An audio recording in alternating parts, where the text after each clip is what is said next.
Friday, September 20th, 2024. Coming up on Roland Martin Unfiltered on the Black Star Network, it is Frankie Beverly Appreciation Day. Folks all across the country been wearing their white, and so we'll show you some of the social posts of folks who have been celebrating the life and legacy of Frankie Beverly, who passed away a couple of weeks ago. Well, the pro-Trump Georgia Election Board voted to require hand counts of ballots. How stupid is this? Which would delay the certification of the results by weeks, if not months.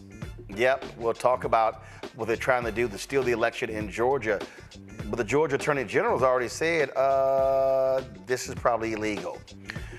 One accused fake elector, Georgia Lieutenant Governor Burt Jones, will not be charged in the election subversion case. We'll talk to one of the attorneys who sued the special prosecutor for dragging his feet in this case. Vice President Kamala Harris was in Georgia today talking about reproductive rights after meeting with one of the families who lost a loved one due to the state's abortion ban. Also last night, Vice President Kamala Harris joined Oprah Winfrey in Michigan for a virtual rally. Folks that had hundreds of thousands watching online.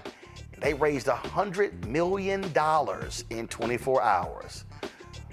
Martin Luther King III, he's responding to North Carolina gubernatorial candidate Mark Robinson's alleged comments about his father. We'll show you that as well. Plus, a new campaign ad from the Harris campaign tying Donald Trump to Mark Robinson.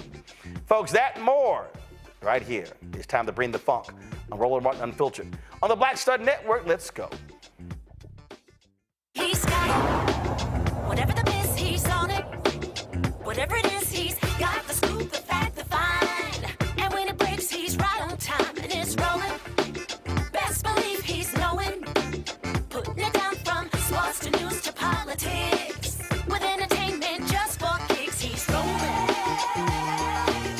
It's on go, roll, roll, y'all. It's Roland Martin, yeah. Rolling with Roland now. He's funky, he's fresh, he's real, the best, you know he's Roland Martin now.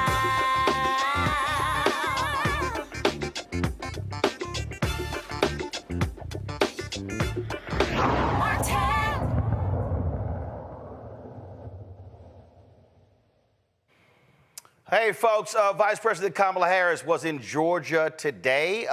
Shortly she's going to be at a rally in Madison, Wisconsin. Here is folks already gathered there. We will take that live when it starts. All right, folks, we're about 6 weeks away, 46 days from the November 5th election.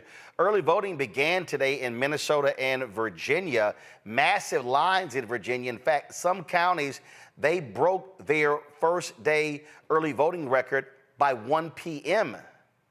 compared to this time in 2020. South Dakota's in-person and absentee ballots became available today. Now, while some states are beginning the election process, in Georgia, well, the MAGA election board is doing some stupidity. They voted to require hand counts of ballots, despite critics saying the new requirement would undoubtedly lead to errors and disrupt the process of certifying the vote in this crucial battleground state.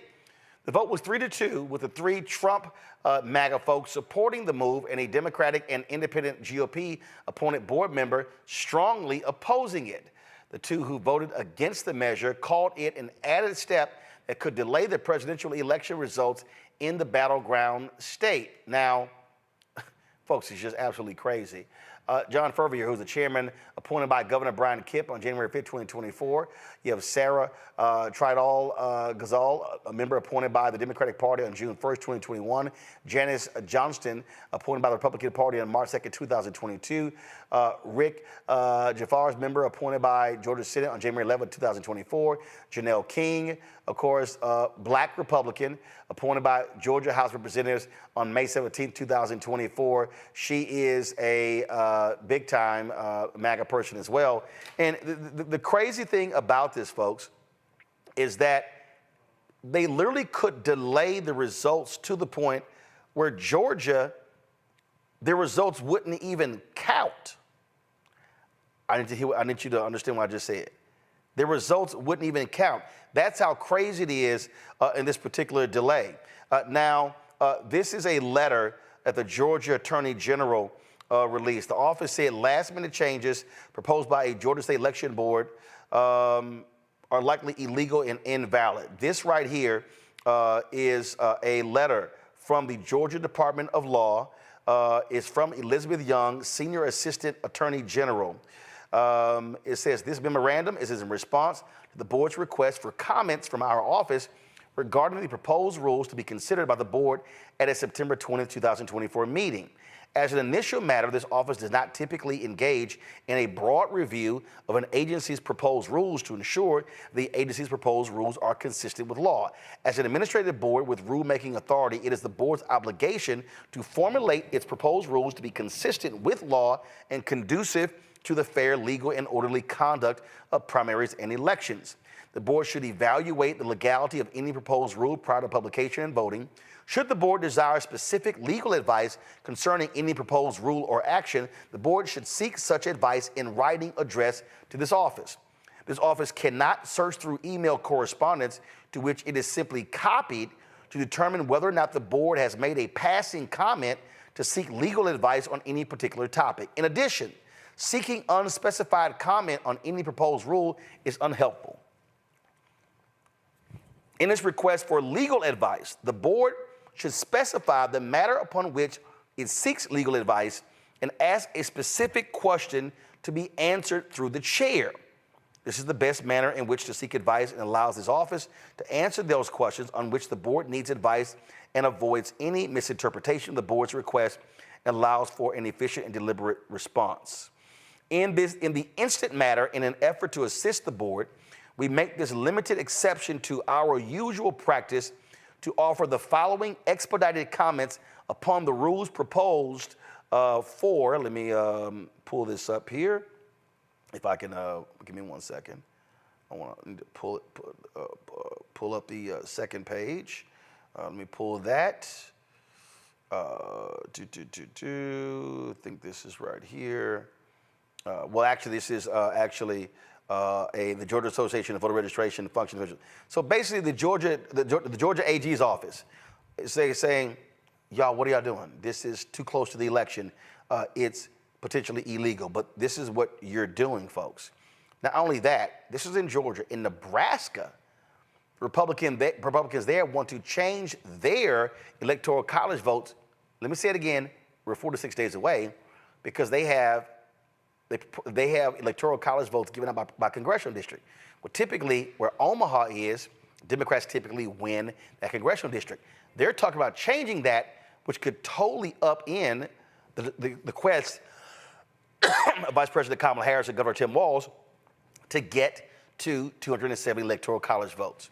So you see what's going on here, how Republicans are doing all they can to steal the election. They're doing all they can to help Donald Trump win, even if it means changing rules. We literally are 46 days away, and they're trying to do this. Matt Manning, civil rights attorney out of Corpus Christi. We have Michael Imhotep, host of the African History Network show out of Detroit.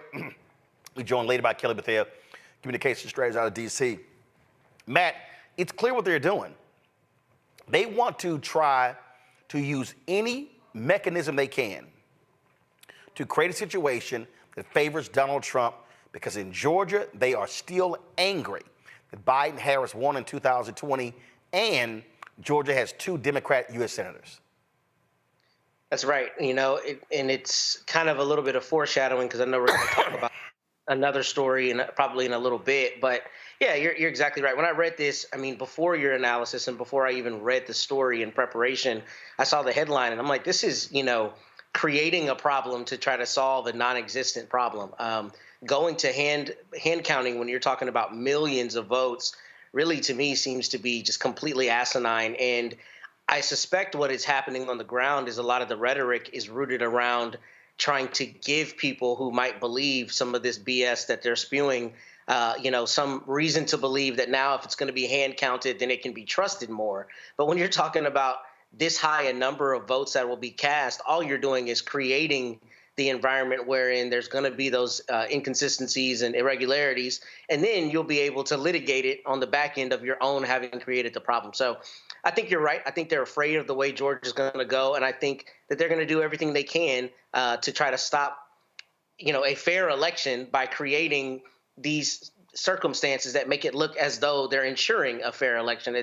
It's really, really stupid, and it's another thing that we've talked about on this show, but that is the Republican playbook right now is attacking all parts of the system, not just the elected official, but you're talking about the election boards, the school boards, all the way top down, so that those tentacles get all in through the system and you can control it at every aspect of the process. And that's exactly what you're seeing here with rulemaking, because here's the thing. If the Democrats were talking about changing rules within 60 days of an election, they would be throwing a fit, right? But the reason they're changing these rules is exactly for this purpose, to try to make sure Republicans and Mr. Trump in particular get a win in November. So this is the rest of the letter. As a general matter, the passage of any rules concerning the conduct of elections are disfavored when implemented as close to an election as the rules on the September 20th agenda. The United States Supreme Court in Purcell versus Gonzalez recognized, quote, that court orders affecting elections, especially conflicting orders, can themselves result in voter confusion and consequent incentive to remain away from the polls. As an election draws closer, that risk will increase. Federal courts have thus generally refrained from enjoining state election laws in the months prior to an election. See Merrill versus Milligan. See also League of Women Voters of Florida versus the Florida Secretary of State. Purcell applies when voting was set to begin in less than 4 months. The board itself has utilized the Purcell principle in defense of certain Senate Bill 202 provisions, but it says, again, thus, the board should also consider how the passage of any rules well within the period where courts have agreed that Purcell applies may affect the application of the principle in the future. And so then it goes on to talk about the role of the board, their statutory requirements, things along those lines, and on and on and on. And then here's the proposed rules. And then, like for instance, this rule seeks to expand the enumerated location where poll watchers may be designated beyond those places identified in the statute. So they want to do that.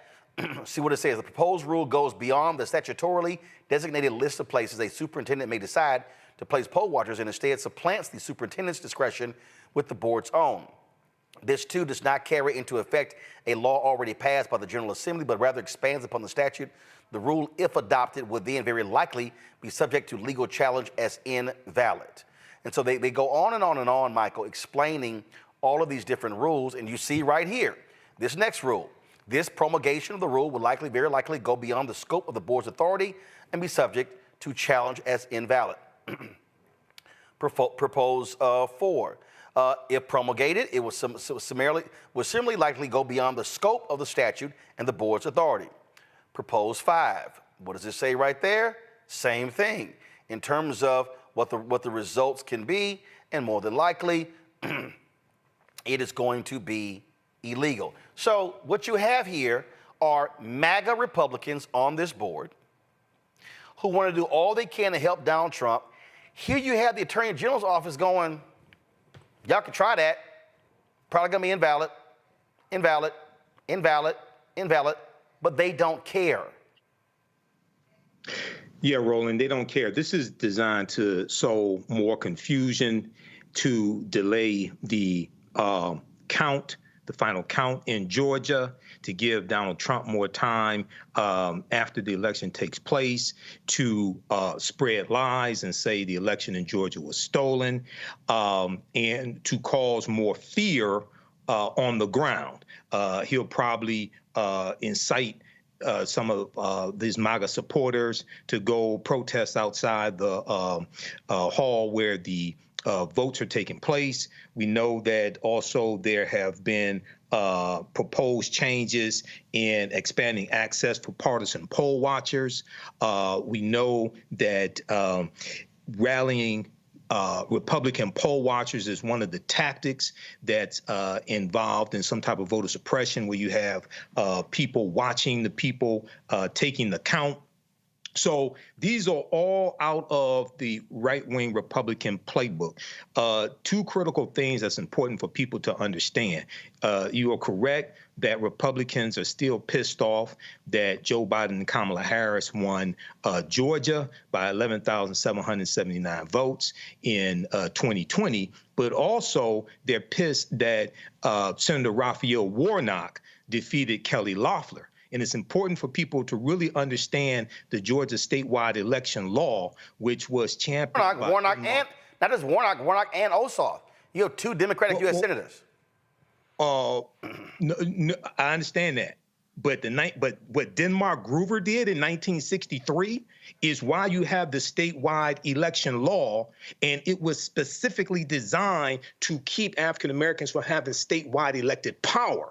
Okay, this is why if neither in the primaries, if no candidate gets at least 50% of the vote, you have to have a runoff. Right. Okay? No, right. But what I'm saying overall is not what Republicans in that state are upset because Biden-Harris won the state, they beat Trump, and Warnock and Ossoff won. So that's what's driving them crazy. That's why they immediately changed their state law.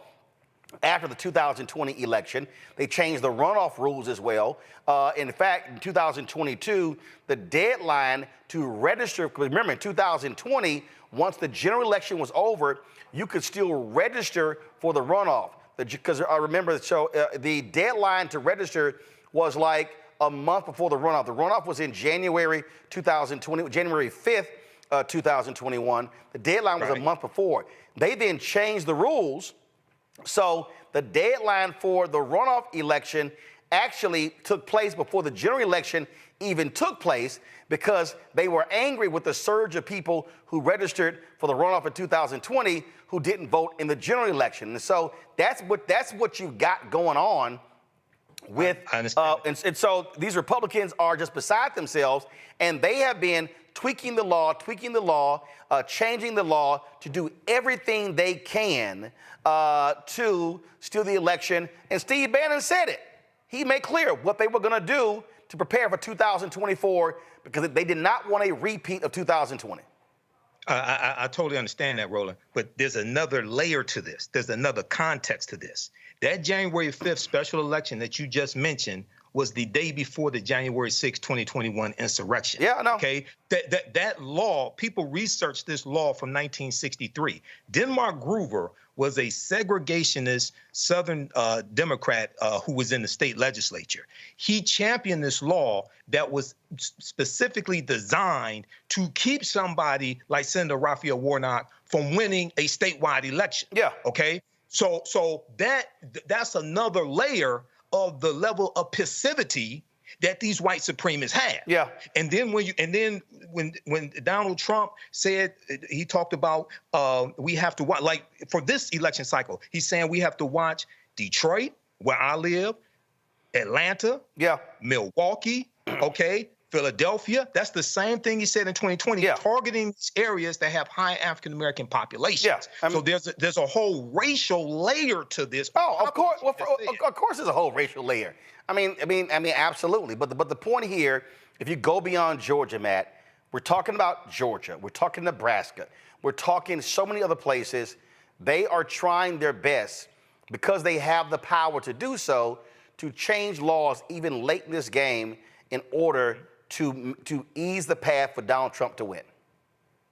Yes, correct. There's not too much you need me to add to that. I think that's exactly right. And I think what you see Republican-led legislatures around the country are doing is changing the rules when it suits them to, continue power. Once they get into power, we're going to change the rules. And that's frankly really something we've talked about on the show. Democrats don't do that. We got to play to kill. We're not playing to kill. Too often we're playing softer than we need to be. Republicans are playing at all levels to win, including changing the rules, particularly within such a short period of time before an election. I mean, I think Michael said it perfectly.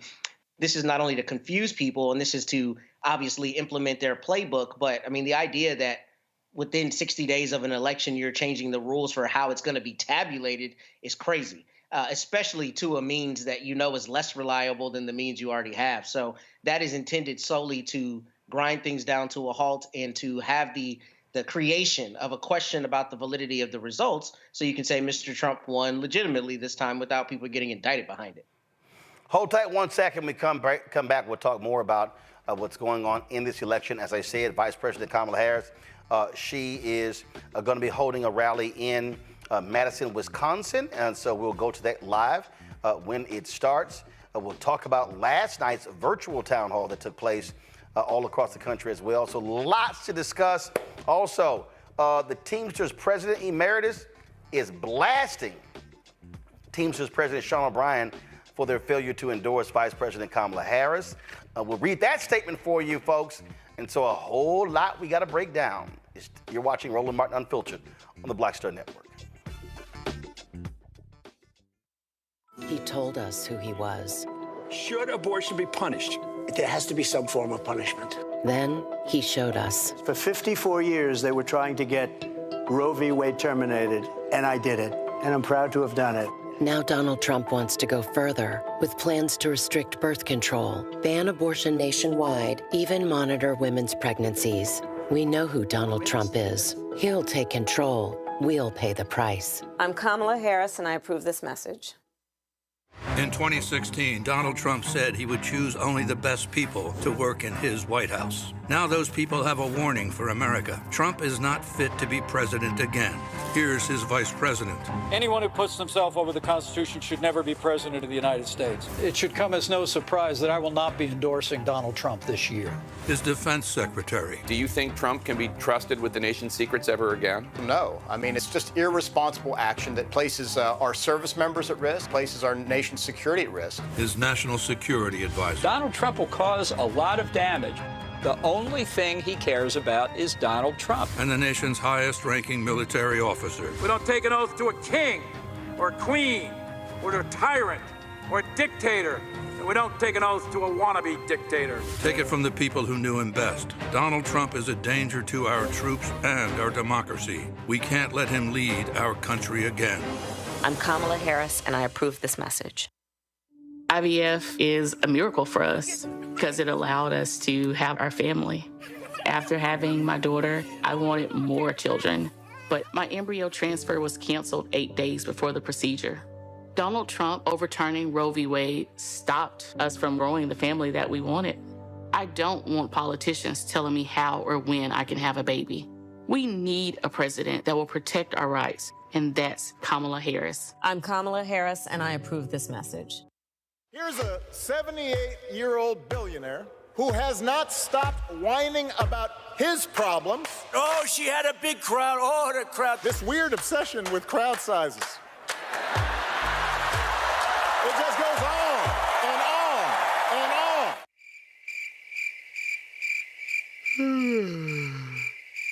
America's ready for a new chapter. We are ready for a President Kamala Harris. I'm Kamala Harris, and I approve this message.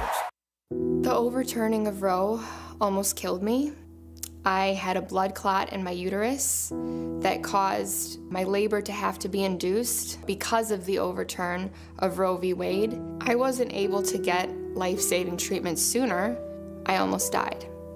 And that's because of the decision that Donald Trump made. I was able to get Roe v. Wade terminated, and I'm proud to have done it. The doctors and nurses were afraid that if they treated me in the incorrect way, that they would be prosecuted for that. And that's appalling. Donald Trump says that women should be punished. Do you believe in punishment for abortion? There has to be some form of punishment. For the woman. Yeah. I believe that women should have reproductive freedom to make the choices about their own bodies. 4 more years of Donald Trump means that women's rights will continue to be taken away one by one by one by one. This has to stop because women are dying. I'm Kamala Harris, and I approve this message. Hey, yo, what's up? It's Mr. Dalvin right here. What's up? This is KC, sitting here representing the JODECI, that's Jodeci, right here on Roland Martin Unfiltered.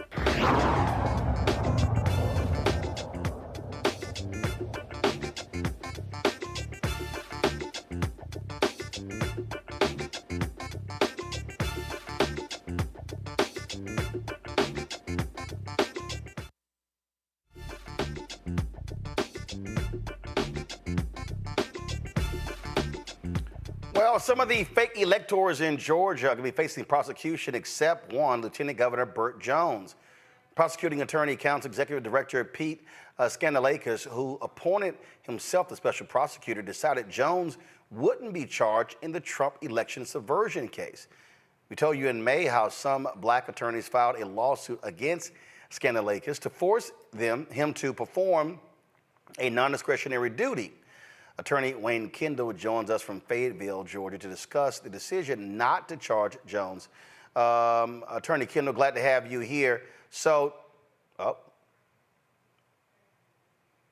okay, all right, folks, we have an audio issue with Judge Kendall, and so give me a second, and then we're going to actually get him back on. All right, folks, let's do this here. The folks at Vote Vets, they dropped a new ad against Donald Trump. And what you're seeing again, as the ramping up of these ads against Donald Trump take place.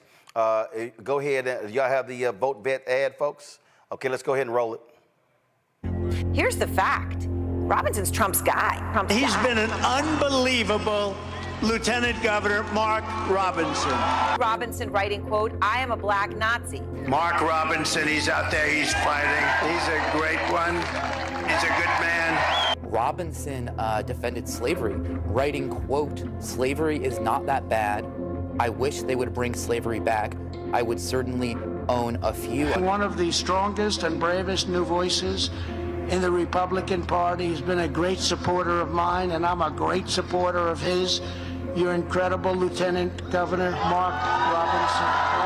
That Robinson used slurs on the website. We found that he often used anti-gay slurs, he used an anti-Jewish slur, he used an anti-Muslim slur. Lieutenant Governor Mark Robinson of North Carolina. What a job you're doing.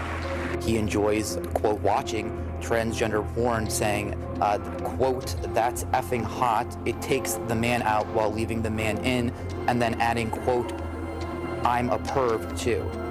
Keep in mind that he has called transgender kids sick and demonic. You're a very popular guy, Mark. And somebody that really took this country by storm, not just the state, but took the country by storm.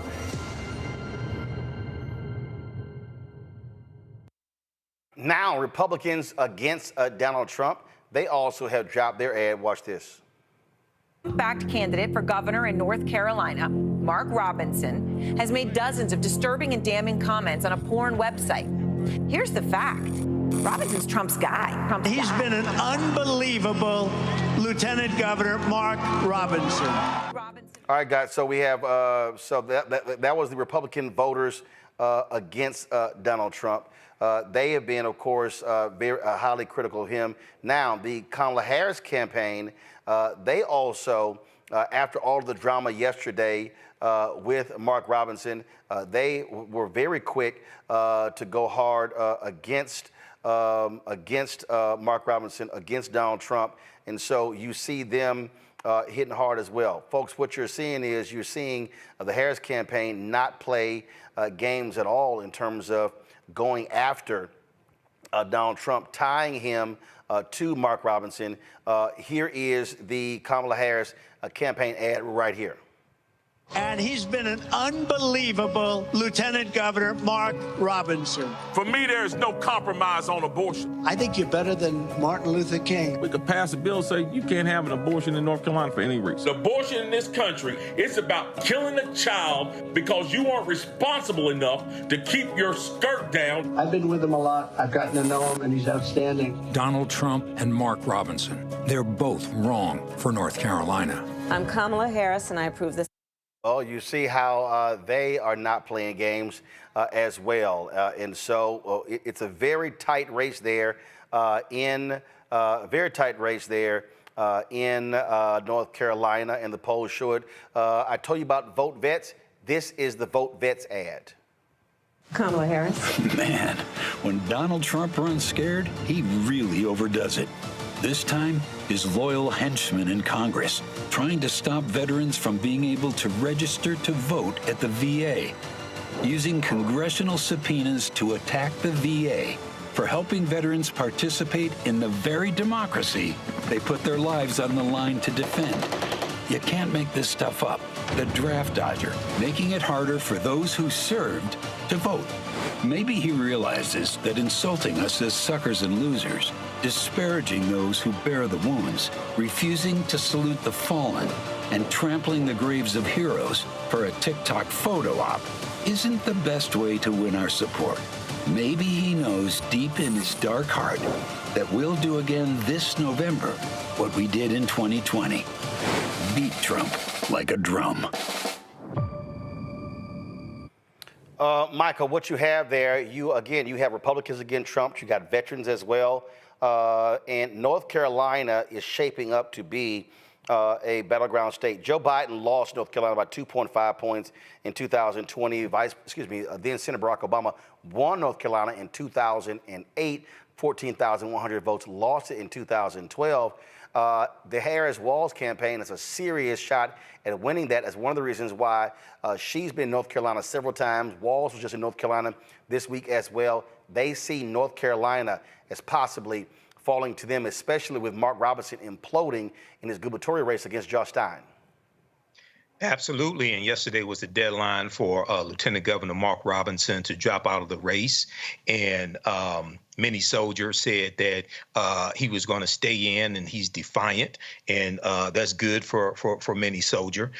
We know that the Carolina Journal reported that earlier this week, leaders in the Trump campaign privately told Robinson that he was not welcome at rallies for Trump or vice presidential candidate J.D. Vance. And what this could definitely do is drive up turnout, not just for Vice President Kamala Harris, but down ballot races, and drive down turnout for Republicans with Lieutenant Governor Mark Robinson. And the other thing that's really pernicious about this is that this is another example of these type of black Republicans, especially black male Republicans, that Donald Trump likes to surround himself with, self-deprecating, those that speak negatively about African Americans, speak negatively about the civil rights movement, Dr. King, but at the same time, they derive pleasure from seeing women sexually exploited, but they also want to control women's bodies by banning abortion and attack women's reproductive rights as well. So these ads are spot on, and it shows you once again why elections have consequences and why this 2024 election is probably the most consequential election since 1876, which brought about the end of Reconstruction. Well, again, what you're seeing is folks zeroing in on him, and so you're going to see a lot more of these attack ads as we move forward. All right, folks, let's talk about this story out of Georgia, where you have the decision by a special prosecutor not to prosecute the Lieutenant Governor of Georgia, saying that, well, you know what, doesn't apply to him. Attorney Wayne Kendall joins us right now.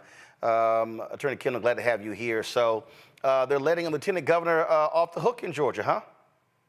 Well, Roland, he's not completely off the hook yet. What happened recently last Friday was that the prosecutor who appointed himself after Fonnie Willis got disqualified decided that he was not going to prosecute the Lieutenant Governor Burt Jones.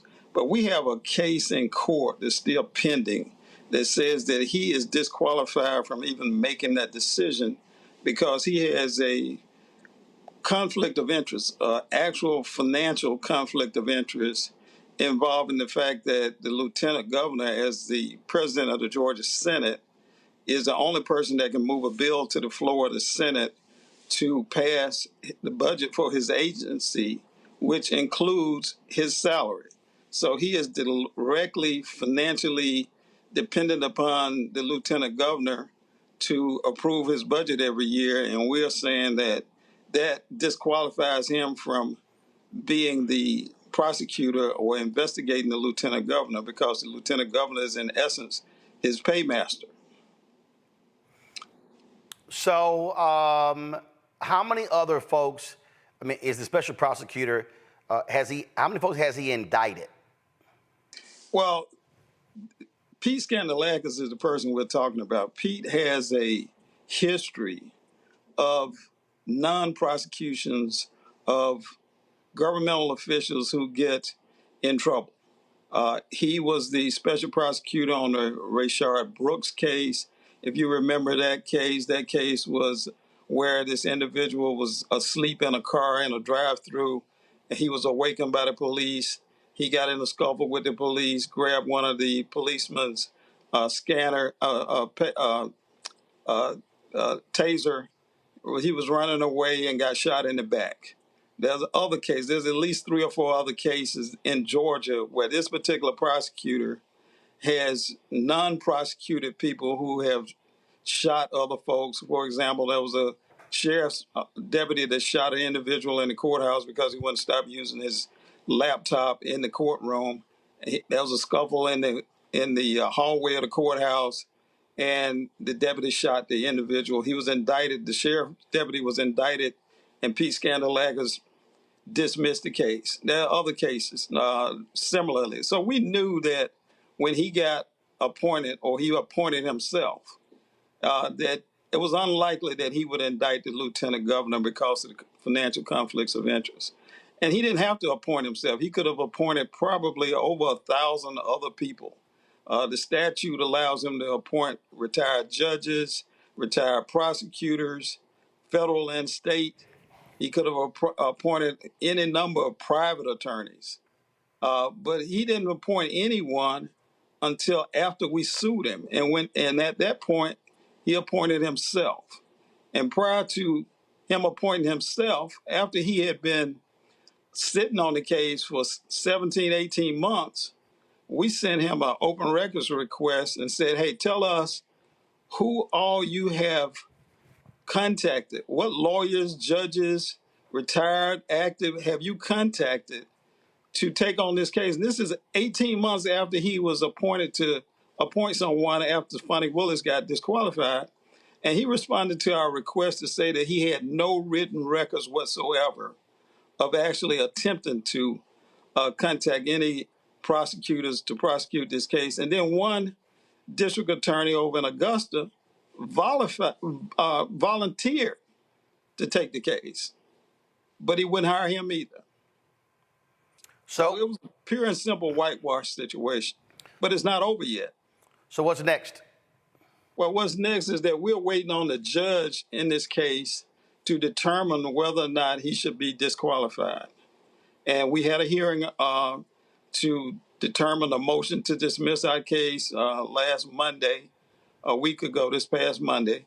And the judge has not ruled on that case yet. If he rules in our favor on that case, then we will go have a hearing on the merits and determine whether or not he is in fact disqualified because of his financial connections to the appropriation process that the lieutenant governor controls.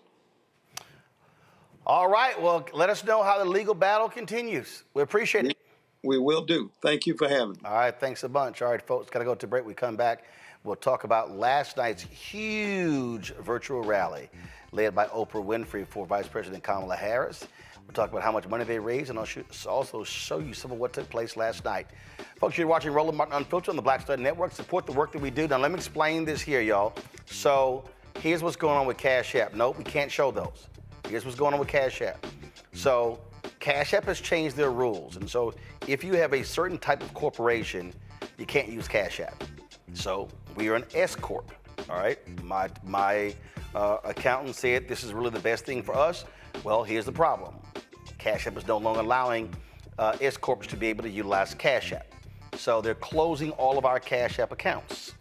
Now, they've explained to us that they have a Cash App option that you can use with Square. Only problem is it don't work the way it's supposed to work. So right now, until further notice, you cannot support us on Cash App. Well, our Cash App $RM Unfiltered is still alive. But the bottom line is that's being closed, okay? So to support us right now, the options, okay? Can't use Cash App for now. We're trying to get it sorted out. This is a huge mess, y'all. It's screwing with us big time, but it is what it is. Check your money orders. Go P.O. Box 57196, Washington, D.C. 20037-0196. PayPal is paypal.me/rmartinunfiltered. Venmo is rmunfiltered, and Zelle. Roland@rolandsmartin.com. Roland@rolandmartinunfiltered.com. We'll be right back. He told us who he was. Should abortion be punished? There has to be some form of punishment. Then he showed us. For 54 years, they were trying to get Roe v. Wade terminated, and I did it, and I'm proud to have done it. Now Donald Trump wants to go further with plans to restrict birth control, ban abortion nationwide, even monitor women's pregnancies. We know who Donald Trump is. He'll take control. We'll pay the price. I'm Kamala Harris, and I approve this message.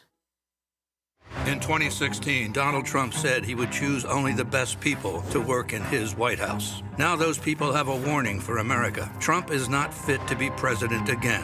Here's his vice president. Anyone who puts themselves over the Constitution should never be president of the United States. It should come as no surprise that I will not be endorsing Donald Trump this year.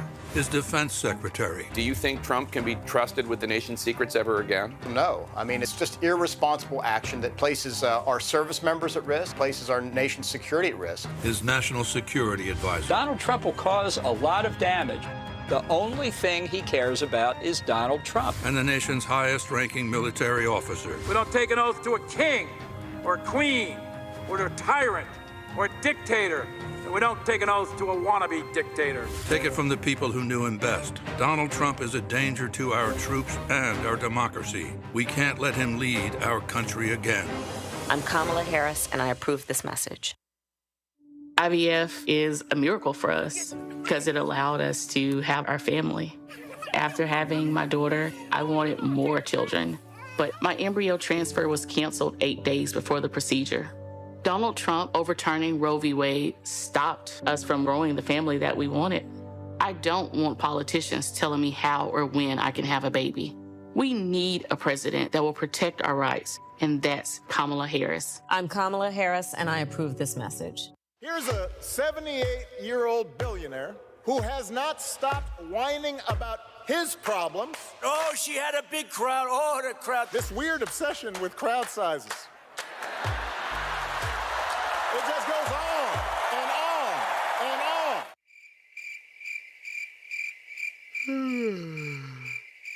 America's ready for a new chapter. We are ready for a President Kamala Harris. I'm Kamala Harris, and I approve this message. The overturning of Roe almost killed me. I had a blood clot in my uterus that caused my labor to have to be induced because of the overturn of Roe v. Wade. I wasn't able to get life-saving treatment sooner. I almost died. And that's because of the decision that Donald Trump made. I was able to get Roe v. Wade terminated, and I'm proud to have done it. The doctors and nurses were afraid that if they treated me in the incorrect way, that they would be prosecuted for that. And that's appalling. Donald Trump says that women should be punished.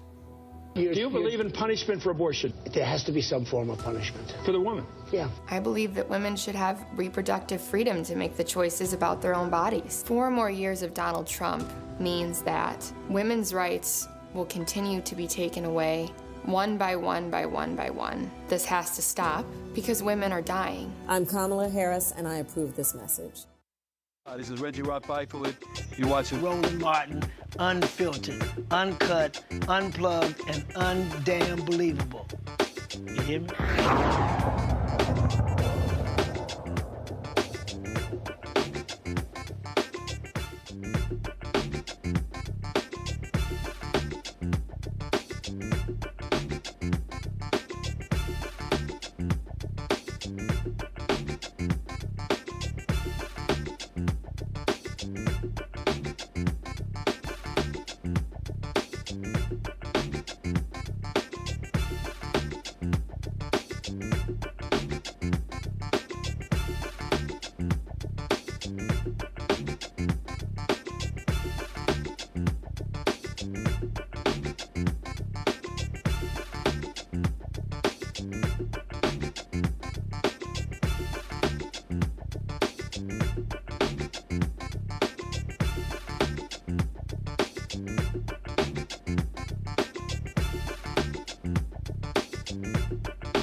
So remember I told you when the Teamsters made their decision not to endorse because of this so-called straw poll showing 59% of their voters wanted Trump and only 34% wanted Vice President Kamala Harris. And then all of a sudden you had Teamsters in Pennsylvania and Michigan and Nevada and California and all around the country supporting Vice President Kamala Harris. Well, guess what?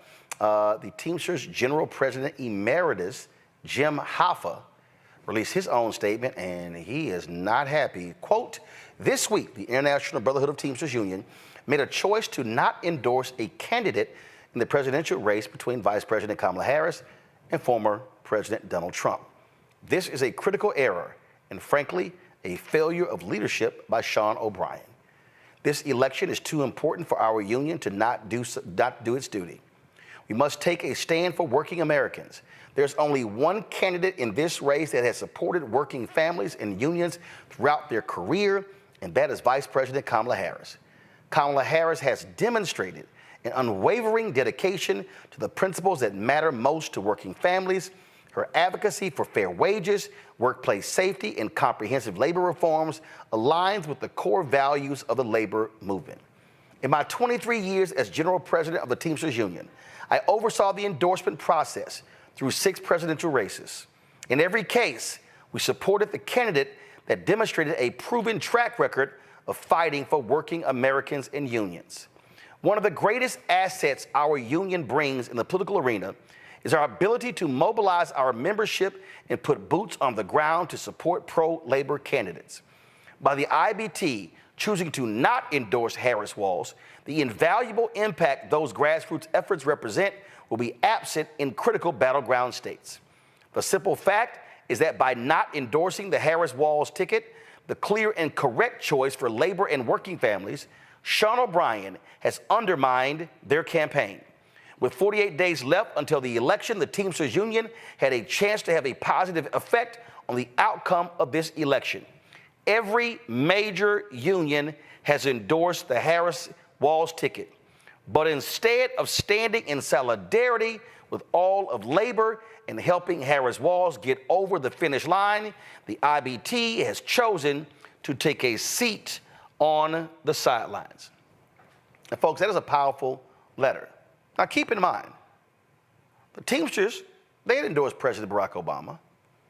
But see, what you have is you have these white men in the Teamsters who feel differently about Donald Trump. They like Donald Trump. They gravitate to him. But guess what? He's anti-union. He doesn't give a damn about them. It was Vice President Kamala Harris that cast the tie vote, that broke the tie, and provided billions to save pensions, including 600,000 Teamsters. You would think the folks who had their asses saved when it came to their pension would remember the person who actually did it. We also remember when Donald Trump was on with Elon Musk and he talked about, hey, fire workers who were striking. I'm sorry, do pension people not remember that? Do Teamsters people not remember that? See, folks, this is a perfect example of people who vote against their own economic interests. So they're supportive of Donald Trump. Oh, because they like him and love his tough talk. Donald Trump is anti-labor. Donald Trump is anti-working class. And I remember I responded to this stupid tweet. Because if you want to know one of just the dumbest people out here, it's Megyn Kelly. It's Megyn Kelly. She's pretty dumb. She's dumb in that this is the same Megyn Kelly. If y'all want to see stupidity, I mean, this to me, I'm going to go to in a second. So if you want to understand stupidity and how the mind of these white conservatives work is what Megyn Kelly actually tweeted. So last night she was whining and complaining about the Oprah Kamala Harris rally. And see, this is in line with the Teamsters. Here is utterly clueless Megyn Kelly.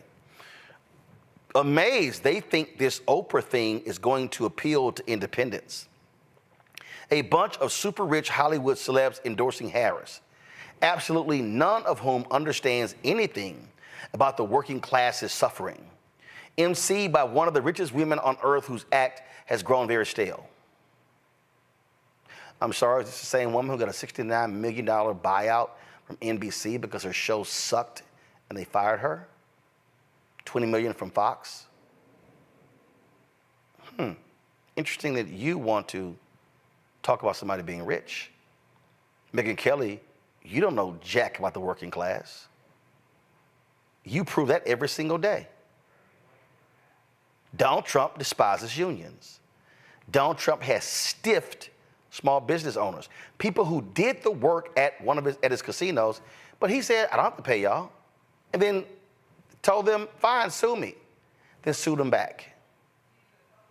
But I need y'all to understand how whiteness operates. The Teamsters decision, and you see Hoffa criticizing it, and this nonsense from Megyn Kelly is a perfect example of how whiteness works. And how they don't understand the working class. Who save their pensions? Who has been called? Union people have said this administration is the most pro-union administration in decades. So how is it they don't understand the working class? Matt? I don't know. I wish I had something astute to say. I mean, what I think you see that being is part and parcel with what Republicans are doing a lot, which is selling policy that is inconsistent with reality. I mean, it's like when you hear people in Texas, when you hear Governor Abbott say that he doesn't want to accept certain Medicaid funds or, federal funds. We're not going to accept federal funds when some large percentage of Texans need those and continue to vote Republican because they buy the abortion sound bites, or they buy certain sound bites that make them vote Republican, despite the fact that the Republican Party is promulgating policy that's directly counter to their interest. That's because, to your point about whiteness, a lot of times whiteness in particular is what is leveraged to galvanize people whose actual political interests are different than what the Republican Party is selling. That's what you see.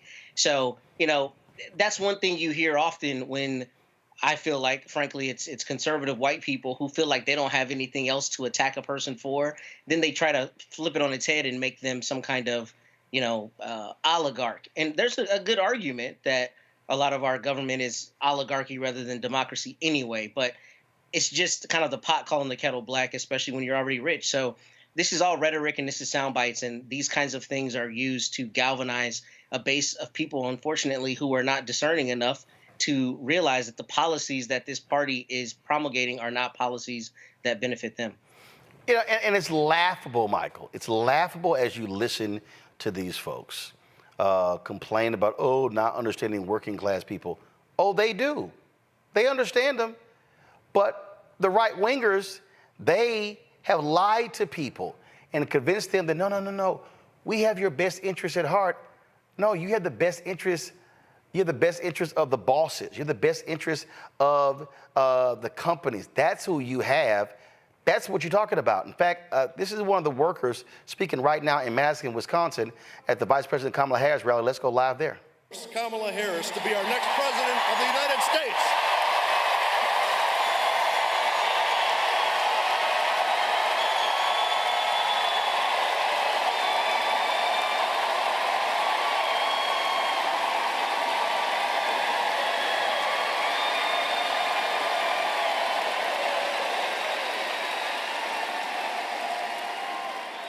We are standing with over 1 million other Teamsters and retirees who have endorsed Kamala Harris because she spent her career fighting for working families, and as vice president in the most pro-union administration in history, she worked with the Teamsters and other unions and our own U.S. Senator Tammy Baldwin to pass the historic Butch-Lewis Act, which saved the pensions of over 1 million retirees to date.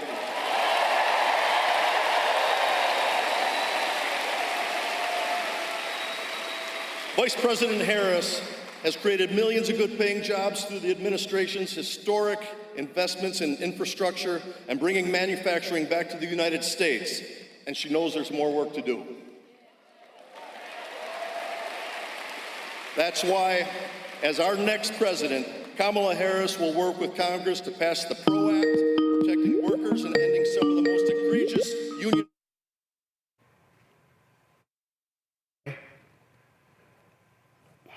All right, folks, having an issue there. We're going to go back live to that rally in Wisconsin. So let me go ahead and get that all queued up for you there.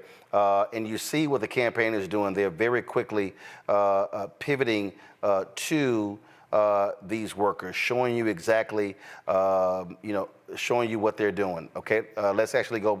All right, guys, y'all got it? Let's go. Workers. Trump's Project 2025 agenda would go even further, attacking the abilities for unions to organize. The bottom line, Trump is a scab.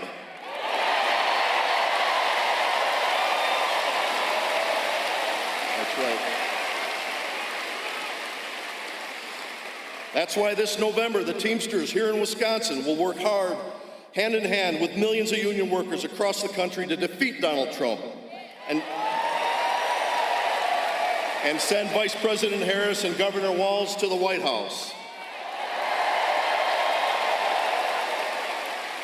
And now, I am incredibly honored to introduce a lifelong champion for workers. Please welcome our next President of the United States, Kamala Harris.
Madison cred, right?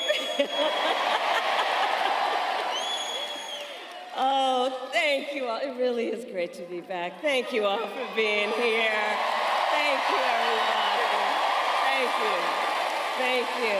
And can we please thank Bill for fighting every day for the working people of America? And to everyone at Teamsters Joint Council 39, I am so honored and grateful for your endorsement. I will work so closely with you, as we always have, and we will win. And we will win. And we will win.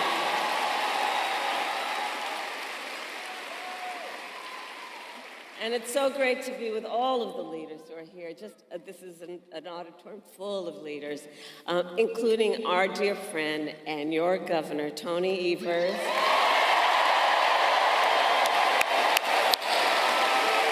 Senator Tammy Baldwin, who you will re-elect to the United States Senate. Representative Pocan. Mayor Rhodes Conway. And I have to give a special thanks to the mayor, because the last time I was in Madison, we went to the house where I lived when I was 5 years old, here in Madison. So many of you know, and my sister Maya's here, so our parents taught at the University of Wisconsin-Madison, and so we lived here for a period of time. So every time I land, the governor says, "Welcome home." So thank you all to all the leaders who are here, elected leaders and community leaders and just neighborhood leaders, family leaders, all that you are. Thank you. So here we are. All right, we got work to do. 46 days until the election. 46 days until the election. And what we know, this is going to be a tight race until the very end. So let's not pay too much attention to the polls, because let's be clear, we are the underdog in this race, and we have some hard work ahead of us. But here's the thing, we like hard work. We like hard work. Hard work is good work. Hard work is joyful work.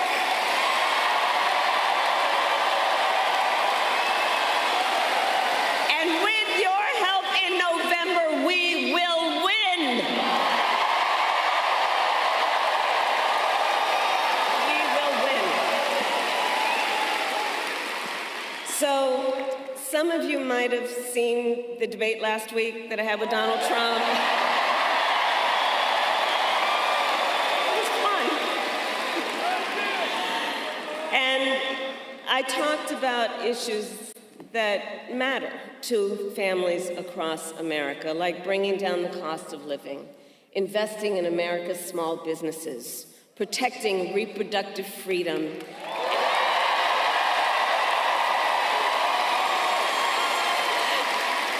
and keeping our nation safe and secure. But that is not what we heard from Donald Trump. Instead, it was the same old tired show. The same old tired playbook we've heard for years, with no plan on how he would address the needs of the American people. Well, folks, it's time to turn the page. Time to turn the page. And America is ready to chart a new way forward. We are ready. We are ready.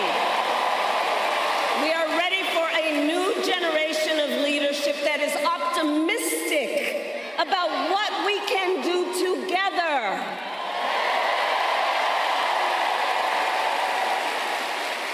Because we're tired of all that division and hate they're pushing. We here know the vast majority of us have so much more in common than what separates us. And that's what our campaign is about. Understanding that this is a people-powered campaign, that this is a campaign about building community, building coalitions, reminding us all that we are all in this together, and that we're gonna be good and all right. We're in this together.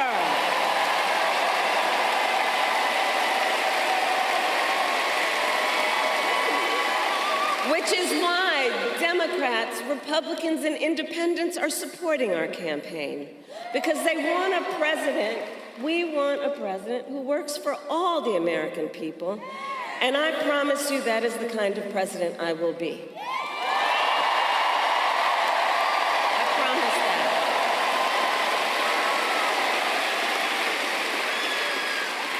Now, many of you know my background. My entire career, I have fought for the people. As a young courtroom prosecutor in Oakland, I stood up for women and children against predators who abuse them.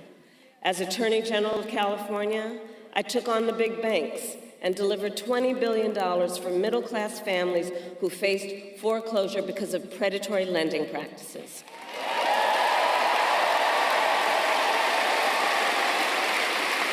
I stood up for veterans and students who were being scammed by the big for-profit colleges, and for workers who were being cheated out of the wages they were due, and for seniors facing elder abuse.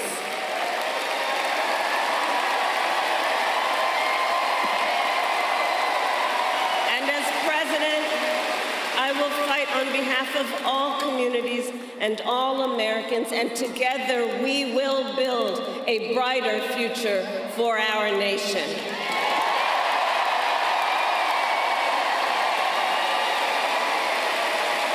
Together, we will build a future where we build what I call an opportunity economy, so every American has the opportunity to own a home, to build wealth, to start a small business.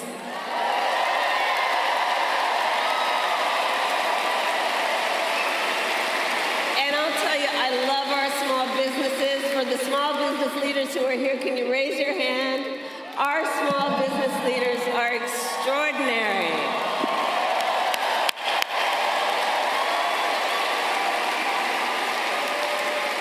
So, you know, growing up, before our mother could afford to buy a house, we lived in an apartment above a child care center.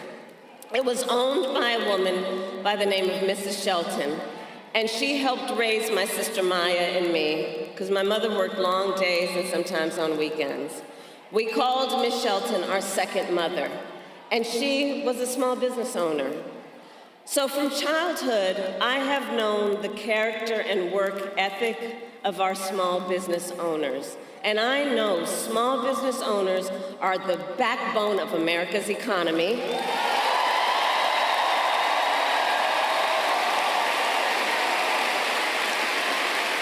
Which is why my plan offers a new way forward and will give a $50,000 tax deduction to help entrepreneurs start their small businesses.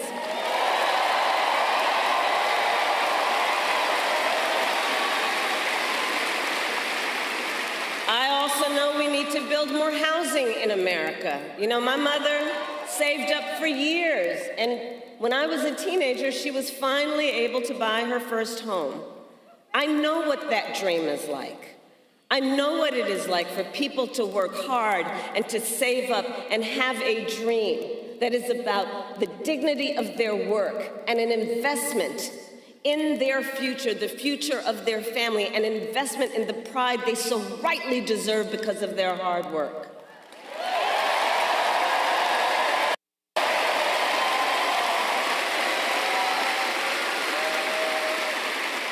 But right now on the affordable housing issue, look, we have a shortage of housing in America, and it's contributing to driving up prices. So with my plan, we are going to cut red tape and work with the private sector to build 3 million new homes by the end of my first term.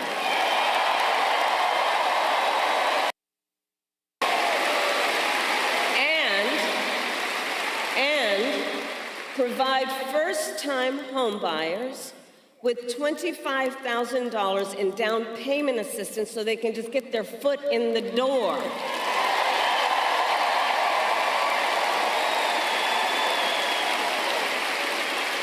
Because unlike my opponent, who was basically handed $400 million on a silver platter and then filed bankruptcy 6 times, most people need to just have the opportunity to actually get their foot in the door to achieve their dream and their aspirations.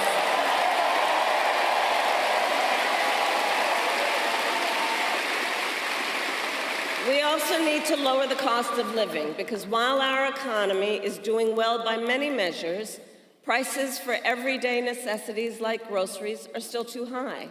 You know it and I know it. I plan to lower costs on everything ranging from healthcare to groceries, including taking on corporate price gouging.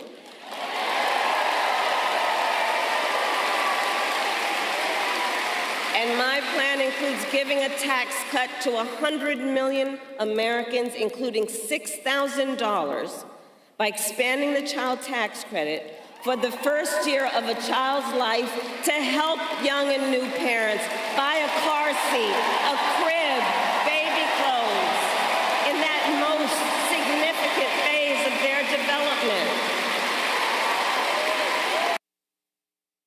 And all of this is to say, I will always put the middle class and working families first. I come from the middle class, and I have never forgotten where I come from. And I never will. And I never will. Now, Donald Trump, well, he has a different plan. And in many ways, you've heard me say before, he is an unserious man. But the consequences of putting him back in the White House are extremely serious. Extremely serious. Just Google Project 2025. By the way, can you believe they put that thing in writing? I mean, they put it in writing, they had it bound, and they handed it out.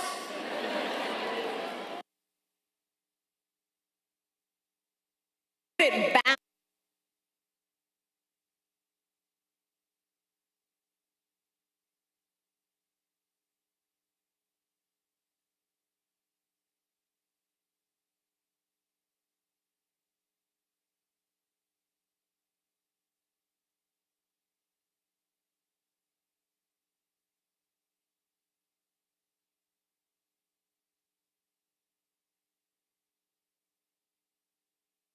But if you look at what he's up to, Donald Trump will give billionaires and big corporations massive tax cuts. He intends to cut Social Security and Medicare. And he wants to impose what I call a Trump sales tax, because here's the thing. What he is proposing would be a 20% tax on everyday necessities, basic necessities, which economists estimate will cost most working families more than $4,000 a year extra. Think about that. And on top of all of that, he intends to end the Affordable Care Act. Remember, he tried 60 times when he was president. In fact, together with Tammy, I was a United States Senator. On the floor, I don't know where she is right now, but she'll remember, and we've talked about this. We were on the floor of the United States Senate in the middle of the night when one of those votes was up, when they were trying to get rid of the Affordable Care Act. And we were all standing around after we all voted to protect the Affordable Care Act. And we were all standing around.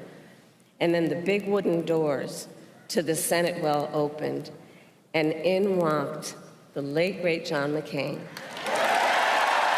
that?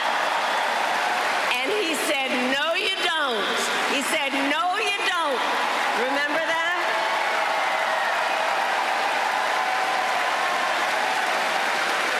But we were up against those kinds of attacks when he was president last time, and as he said in the debate, he intends to replace it, but has no plan. In fact, he has, quote, concepts of a plan. No actual plan, concepts.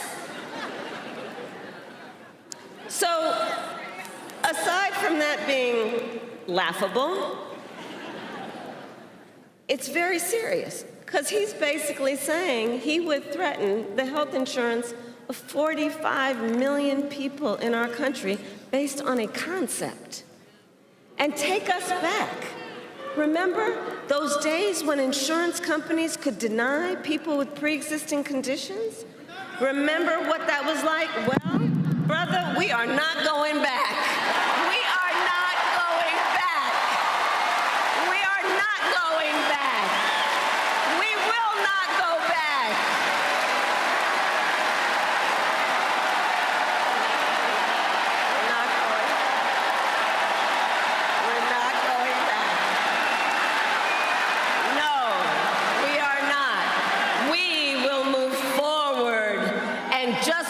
Wisconsin's state motto tells us, forward is where we go. Forward is where we go. Because ours is a fight for the future. And ours is a fight for freedom.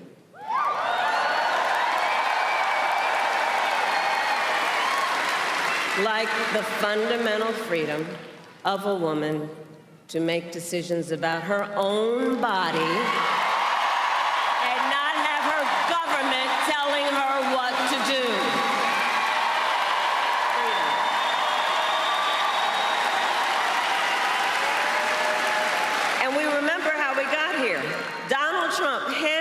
3 members of the United States Supreme Court with the intention that they would undo the protections of Roe v. Wade. And they did exactly as he intended. And now in more than 20 states, we have Trump abortion bans, many with no exceptions even for rape and incest. It is immoral. It is immoral.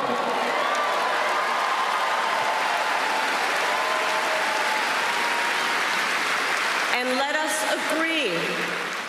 agree, one does not have to abandon their faith or deeply held beliefs to agree the government should not be telling her what to do. Not the government. Not the government.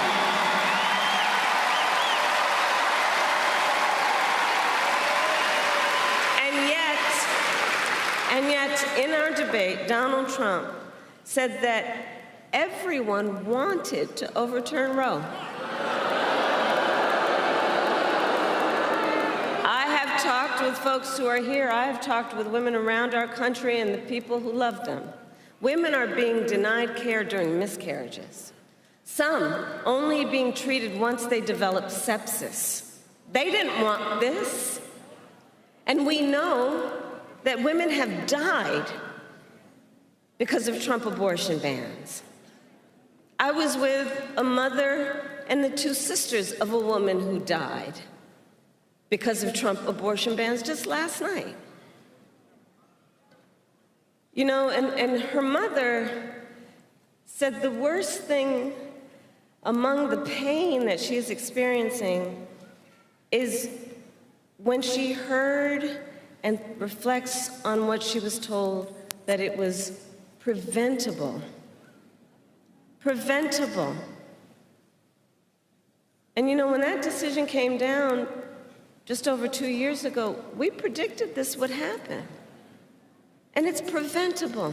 You know, the young woman, she was a vibrant 28-year-old young woman with a mother of a 6-year-old son. Her name, Amber Nicole Thurman, who I promised her mother I will say her name every time. I will say her name every time.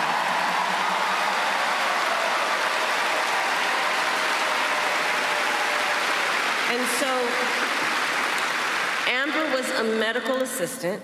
She had just learned that she was accepted to nursing school. She had her whole future planned out. And her sisters and her mother were describing her to me, and they said, you know, she had such light, and she had ambition, and she had drive, and she was so proud that she had worked so hard, and she was finally gaining independence, that she found an apartment in a safe community. It had a little pool where her son could play, and she was so proud. She was so proud and so hopeful. And then she discovered she was pregnant, and she decided to have an abortion. But because of the Trump abortion ban in Georgia, she was forced to travel out of state to receive the health care that she needed. And when she returned to Georgia, she needed additional care, so she went to a hospital in Georgia. But under the Trump abortion ban, her doctors could have faced up to a decade in prison for providing Amber the care she needed. And so she waited for 20 excruciating hours. She waited as she deteriorated. And then she reached such a critical state that the doctors finally operated, and it was too late. And she died of sepsis. And recently, medical experts determined that Amber's death was preventable. Preventable. So understand what a law like this means, what these kinds of laws mean. These kinds of laws under Trump abortion bans. It means doctors may have to wait until the patient is at death's door before they take any action. Nobody wants that. What is he talking about? Nobody wants that. Are we saying we're going to craft down public health policy so that doctors only kick in when you're about to die? This is one example of what is happening around our country right now. And this is a healthcare crisis, and Donald Trump is the architect. So I will say to you, because of why we are here, we're going to get Tammy reelected to the United States Senate. And when Congress passes a bill to restore reproductive freedom, as President of the United States, I will proudly sign it into law. Proudly.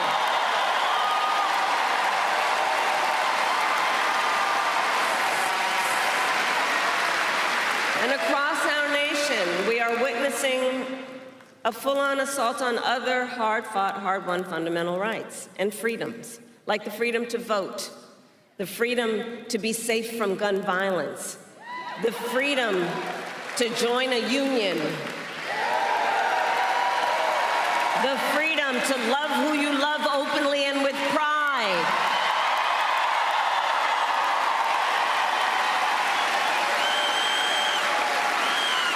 So we know what we are up against. We are clear-eyed about what we are up against. And we remember that generations of Americans before us led the fight for freedom. And now, the baton is in our hands. Now, it's in our hands. It's in our hands. And so much is on the line in this election. And this is not 2016 or 2020. The stakes are even higher. Because remember, 2 months ago, the United States Supreme Court basically told the former president that he will effectively be immune no matter what he does in the White House. But think about that. Think about what that means. So before, at least, there was some threat of consequence. And now the court has made this decision. Think about that. Just imagine Donald Trump with no guardrails. He who has vowed to be a dictator on day one. He who has called for, quote, the termination of the Constitution of the United States of America. And let us be very clear. Someone who suggests we should terminate the Constitution of the United States should never again stand behind the seal of the President of the United States. Never again. Never again.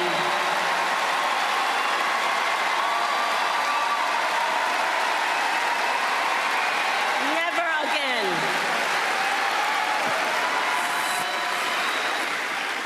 So, Wisconsin, it all comes down to this.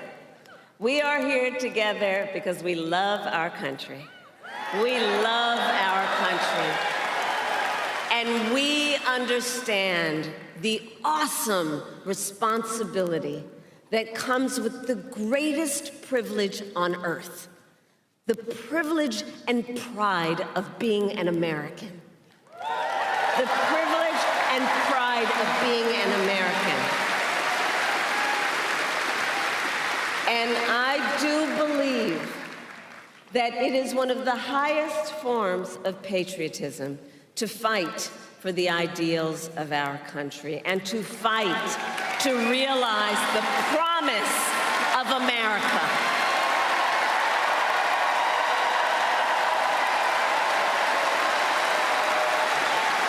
So, Madison, Election Day, yes, in 46 days, and early voting has already started in some states.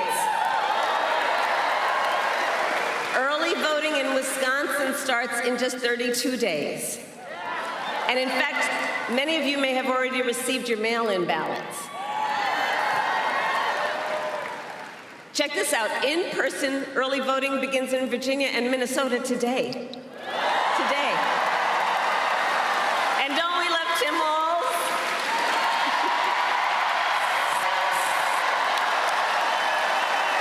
He's so good. so good. So all that to say, the election is basically here. It's basically here, and we have work to do. To energize, to organize, and to mobilize, and to remind everyone, your vote is your voice, and your voice is your power, and never let anyone take your power from you.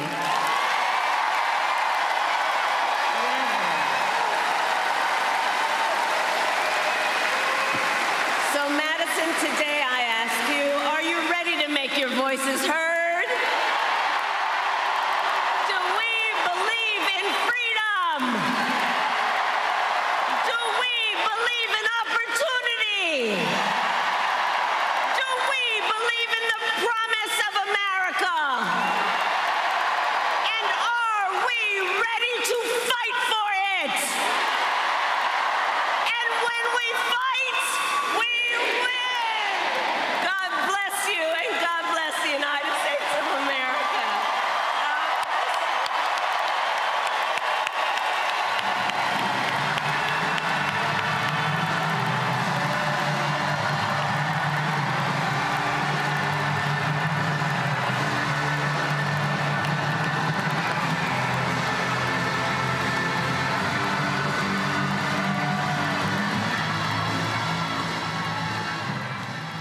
Folks, massive crowd there for Vice President Kamala Harris in Madison, Wisconsin.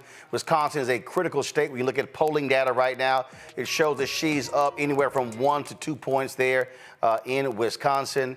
And again, Wisconsin, Michigan, Pennsylvania, critical states for the campaign. Of course, they also are looking at Arizona, Nevada, North Carolina, Georgia. I'm going to go to my panel here. It's very interesting here, Matt and Michael, because you know, you got your mainstream media who's constantly complaining about the lack of media interviews. And so I was watching a video a little bit earlier, and it was Jake Tapper was questioning Keisha Lance Bottoms, and he was sitting here going, well, you know, why is she not doing more interviews, talking about policy, talking about you know, taking these media questions, and Lance Bottoms said, well, she's been kind of busy. She talked about the rallies and things along those lines. And again, she's doing exactly what, you know, she should be doing. I'm gonna go ahead and play this for y'all. I know you're gonna get a kick out of this, so just watch this here. She's not sitting down for regular interviews or fielding questions from the press, certainly not to the degree that her counterpart Donald Trump is. Why? Why is she not doing more interviews to talk about her policies and answer some of the questions that voters have about her policies and on her change on her views in some of them?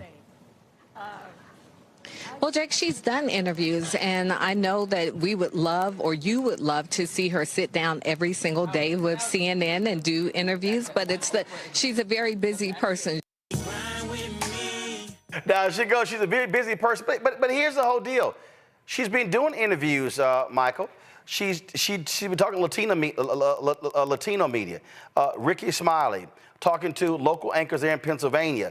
What these mainstream people are upset with is that she's not sitting down talking to CNN, talking to MSNBC. She's going directly to voters, and she's doing non-traditional interviews. That's what she's doing. They're just upset that she's not sitting down with them. Upset that she's not sitting down with them. Now, she did do an interview on CNN with Dana Bash, and most of the questions that Dana Bash asked were right-wing conservative talking points put into the form of a question. What happened last night, I watched it last night. It was in Farmington Hills, Michigan. This was a fantastic virtual town hall meeting, and they took questions from voters. And what the problem here with mainstream media, keep in mind, we've talked about here on a number of times over the past 3 years, those hit pieces that the Washington Post, New York Times, other mainstream media had attacking Vice President Kamala Harris. And then they would do a 15-minute BS segment on CNN or MSNBC about those hit pieces. Okay, so now that she is so hot right? Now they want sit-down interviews with the same person that you've been criticizing and dogging for the past 3 years. So she's circumnavigating the BS with mainstream media and going to Oprah, going to Ricky Smiley, going to African-American talk show hosts, also people like daytime talk show hosts. I think she was on either Jennifer Hudson or one of those shows, things like that. She's doing that type of media, okay? So she needs to keep doing that. She doesn't need to do the, I don't think she needs to do a lot of that mainstream media interviews. What happened last night with Oprah, they need more of that. That will garner more views and more interest than the mainstream media interviews like with Dana Bash on CNN. Yeah, I mean, I think what's interesting here, Matt. Look, I get it. We're still waiting for an interview with her. They've been promised that we're going to get one, and the bottom line is, she doesn't have to go to them. And see, they want to be the gatekeepers here. They want to be able to control the information flow. We're now living in a different world. Here's a perfect example. Last night, okay, at its peak, there were 297,000 people who were on Kamala Harris's YouTube channel, okay? Oprah's YouTube channel had 100,000. There were about 20,000 that were on their Instagram pages.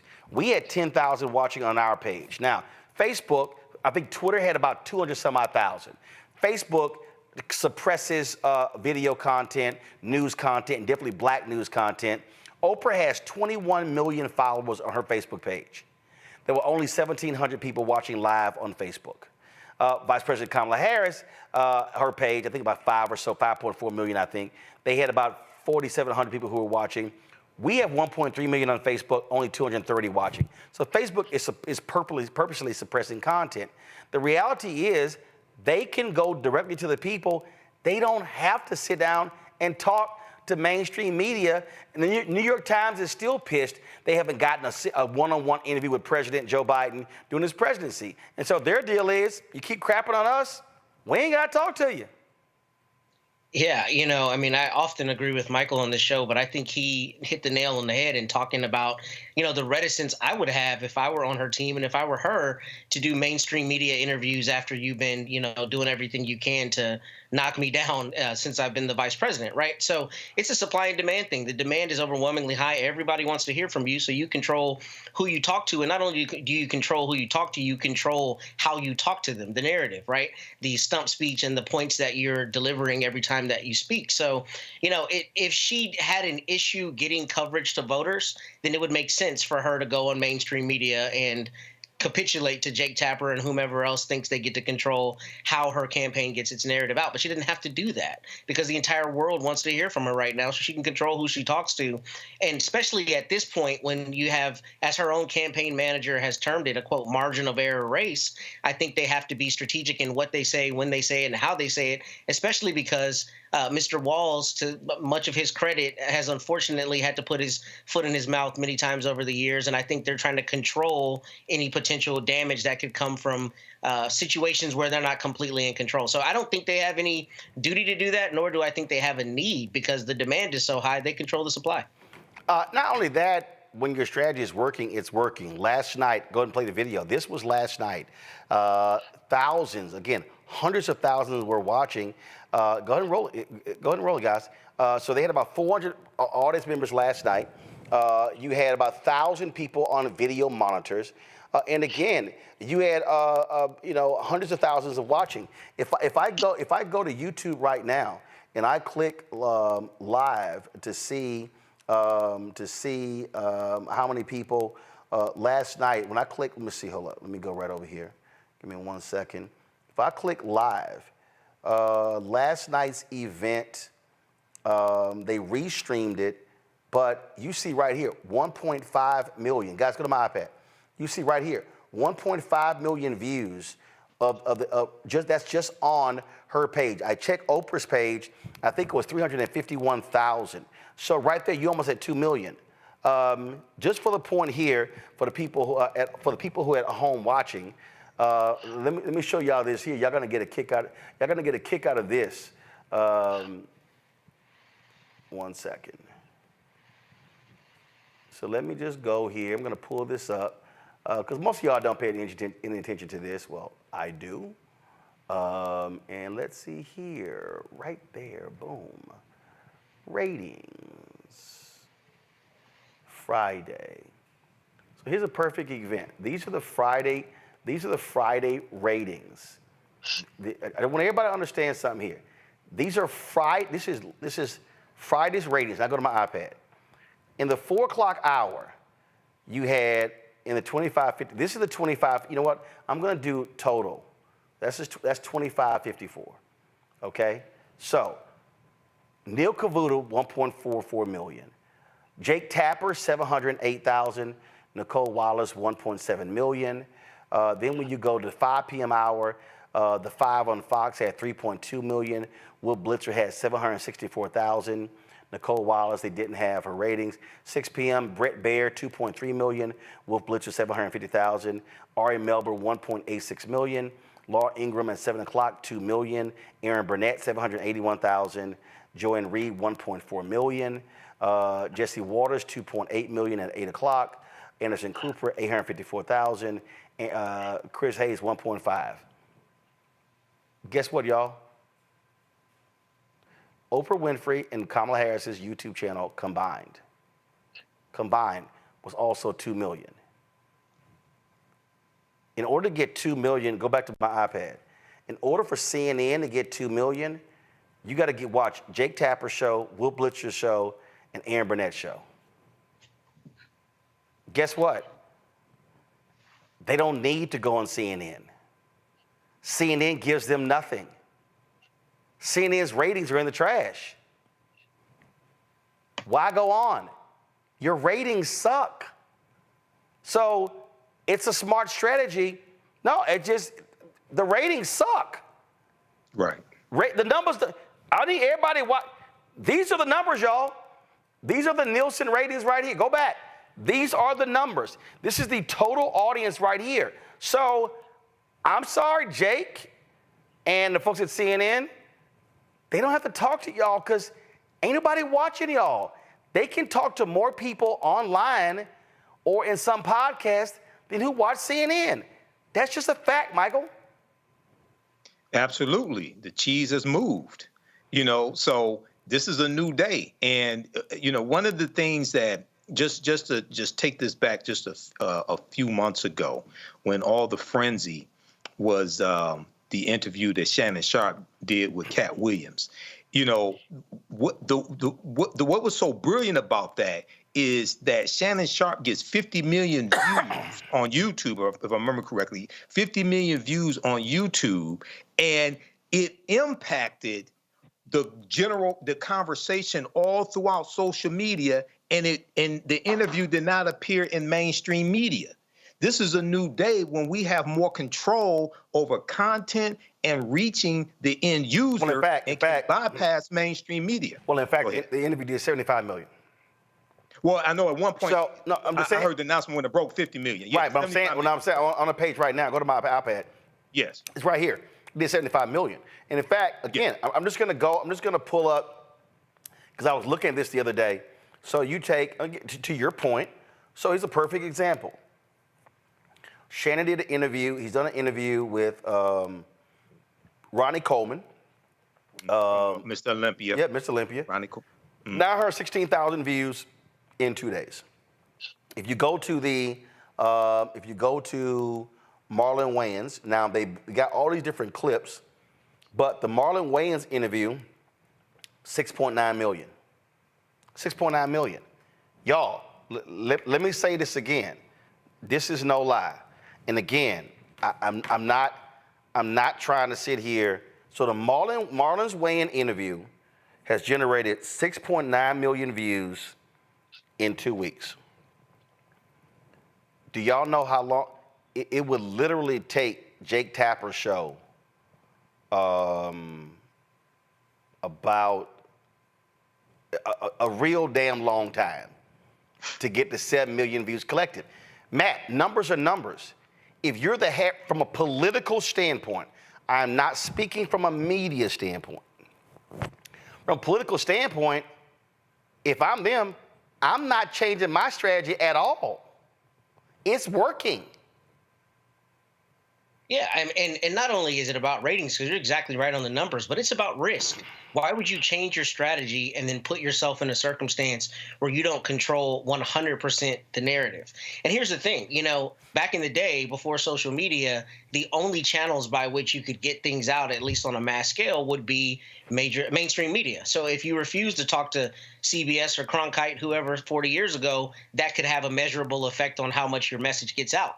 That you're showing, I think, perfectly right now, that is no longer the case. You don't need mainstream media really at all. And what's interesting about that is, I mean, they try to characterize it as though she has some duty to go to them as a means to get information to the voters, but she can do that without them. So really, you know, I think you're right. I wouldn't change the strategy at all, and I would continue controlling the narrative such that we get the points out in the way that we want them out, in the framing that we want them out, rather than having to be responsive to someone who may intend to do a hatchet job. I mean, we know they have done hatchet jobs on her in the past. You've covered them on your show. So I don't know why her team would ever do that, especially when you have such a tight race. If she were 20 points ahead in the polls, maybe she takes that risk. But right now, her framing has to be perfect. She's got to be speaking to the people in the battleground states. She's got to be speaking to libertarians. She has to be framing things in the way they think turns into votes for that very small sliver of people who are still on the fence. And I think her team would be doing itself a disservice if they did not control as much as possible the flow of information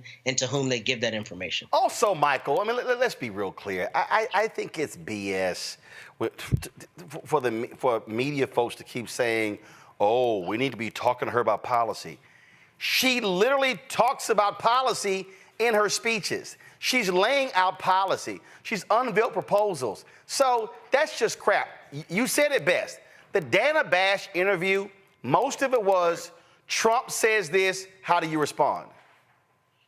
That's all it was. And so I'm like, why am I going to sit here and listen to that? I mean, it's just, again, I understand it. I want to sit down with her. I have some questions. But again, if I'm in her political shoes, I am executing the strategy that has got me to where I am, and they've actually been executing a rather flawless plan. Absolutely. Rather flawless plan. And I'm still waiting on Donald Trump to do his press conference with the media dealing with foreign policy and answer intricate, detailed questions about foreign policy like Joe Biden did at NATO. I'm still waiting on that from Donald Trump. But yeah, the Harris-Walz campaign needs to keep doing what they're doing. And they're taking questions like that virtual town hall last night. They're taking questions from real voters, from real people about their concerns. A lot of these questions, and remember, Joe Biden did Lester Holt. He did an interview with Lester Holt, NBC Nightly News, and George Stephanopoulos. I'm still waiting on Donald Trump to do CBS, NBC, ABC. He's not going to be George Stephanopoulos because of the defamation lawsuit, but somebody else on ABC News. I'm still waiting for that sit-down interview. You know, I'm not going to hold my breath on that one. So, yeah, they need to continue, but hopefully we get the interview soon, Roland Martin Unfiltered as well. That's going to be excellent, but this is fantastic what they're doing, and this shows how it puts the power, puts a lot of power in the hands of people to be able to get this on social media. So many people are cutting the cord when it comes to cable TV and don't have cable TV, and they're getting all their information on YouTube, social media, apps, things like this. So they can get this type of information. And yes, she is discussing policy, and she has her policies laid out at KamalaHarris.com as well, at her website. So all these people saying, well, she doesn't have policies, she doesn't have policies. You can go to her website and read her policies and then compare that to Agenda 47 from Donald Trump. Here's the deal, though. Okay, I'm not even, okay, and here's the thing. 2016, how many policies did Hillary Clinton lay out? She laid out tons of policies. 36. That's not what was happening. And at the end of the day, again, I know what media is doing. I get it. But frankly, if I'm them, I'm simply saying, she's doing interviews. She's just not sitting down with y'all. That's what the deal is. Here's a little bit more of what was said last night in the virtual voter rally between Oprah Winfrey and Vice President Kamala Harris.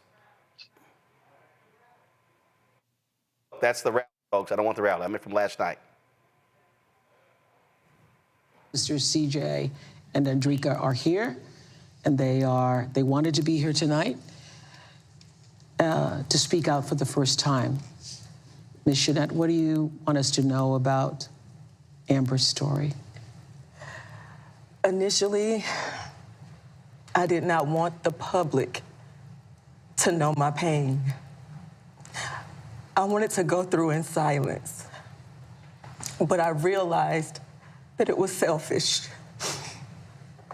I want y'all to know Amber was not a statistic. She was loved by a family, a strong family, and we would have done whatever to get my baby, our baby, the help that she needed. When ProPublica came to my home, I pushed them away. No, but Kavithia, she was persistent. She said, it was something that you needed to know. You have to hear me. Women around the world, people around the world need to know that this was prevented. That, of course, is the black woman who died in Georgia. The vice president referenced her in Madison, Wisconsin, and Atlanta. That is a powerful story, and Republicans, it's got them on their heels, Michael. Absolutely, and it should have them on their heels because they are responsible for this. They have blood on their hands, figuratively speaking, not literally. And Donald Trump took credit for overturning Roe versus Wade, and this is an example of how elections have consequences once again. There's 3 Supreme Court justices, and the other part to this is even though this is women's reproductive rights impact men as well. And what I mean is when you have a woman like Amber Thurman who dies, that impacts the men in the family also. So a lot of times this gets painted as just a women's issue. No, it's not. It impacts both sides of the family, the man's side of the family, the woman's side of the family. It impacts uncles, cousins, male cousins, things of this nature. So I think that there needs to be another voice added to this conversation is amplify the men who are supporting women's reproductive rights and how deaths like this, in vitro fertilization, et cetera, impacts the men as well.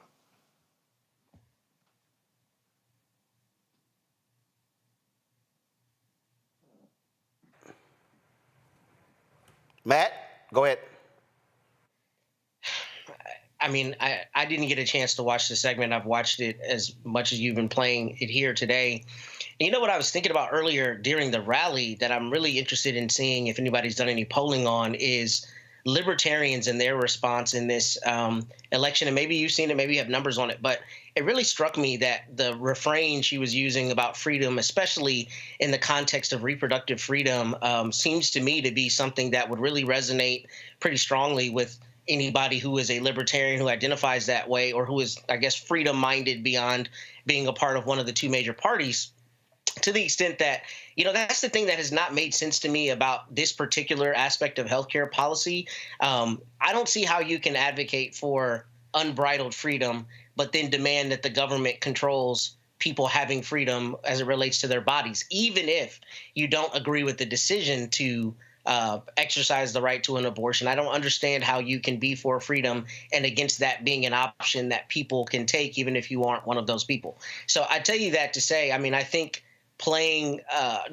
speaking to that issue is important. However, I think they have an opportunity to really make some big points as it relates to overall health care. She kind of spoke to that a little bit in the rally, but I think that is something that resonates even larger than the abortion issue because for a lot of people, I think the abortion issue is open and shut at this point. But I think most Americans across the political spectrums have concerns about health care costs, and I think there's a real opportunity for them to hit that harder. Here's the whole deal. The issue is not folks' minds are made up when it comes to reproductive rights. This is now about driving turnout. That's why you still seeing them do it. So this is about a turnout conversation. Is that about changing somebody's mind, somebody's undecided? It's about actually driving the numbers out on the particular issues.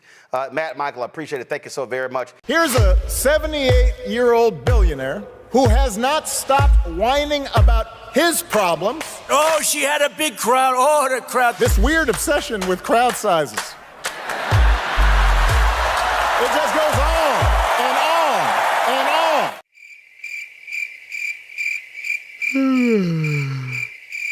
America's ready for a new chapter. We are ready for a President Kamala Harris. I'm Kamala Harris, and I approve this message.